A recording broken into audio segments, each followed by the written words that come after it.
A day in my life as a manicuristang may kasamang batang maliit.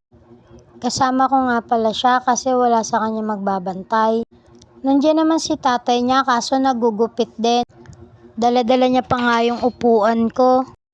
Tinatawag na nga siya ni Kulot kaso ayaw niya lumapit. Siguro nahihiya siya. Eto nga, nagsisimula na ako. New client ko nga pala to. Matagal na tong gusto magpalinis sa akin, December pa. Kaso di kami natuloy kasi meron akong ibang client. Parang Batangas pa kasi to.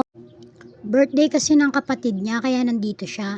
Sakto, pupunta na sana ako sa client ko kaso nakita niya ako. Kaya siya na muna yung nauna. Matagal na nga pala siyang hindi nagpapalinis kasi wala nga daw magandang naglilinis sa kanila. Saktong pababa na ako, nakita niya ako. Kaya sabi niya, sige na, linisan mo na ako. Kanina pa kita inaabangan bumaba eh. Kaya ayun, nilinisan ko na. Ayan si baby. Kinukulit niya ako, hihiramin niya daw yung cellphone ko. Kaso nagbibideo ko eh, nilapag ko lang yan dyan sa may halaman.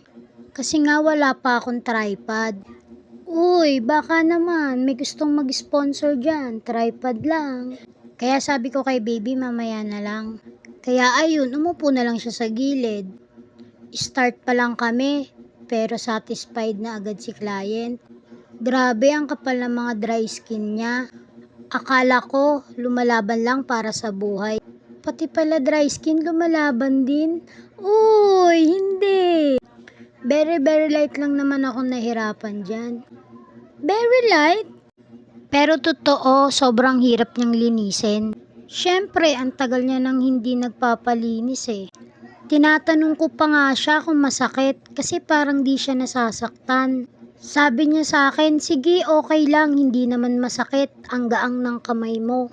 Kaya sabi ko sa kanya, sabihin mo pag masakit kasi hindi kita ramdam. Niloko niya pa nga ako, sabi niya tatadyakan na lang kita pag nasaktan ako. Lumipat nga pala kami ng pwesto kasi mainit na dun sa pinagpwestohan namin kanina. Ang dami na sa aking tumatawag. Kaso di pa ako tapos.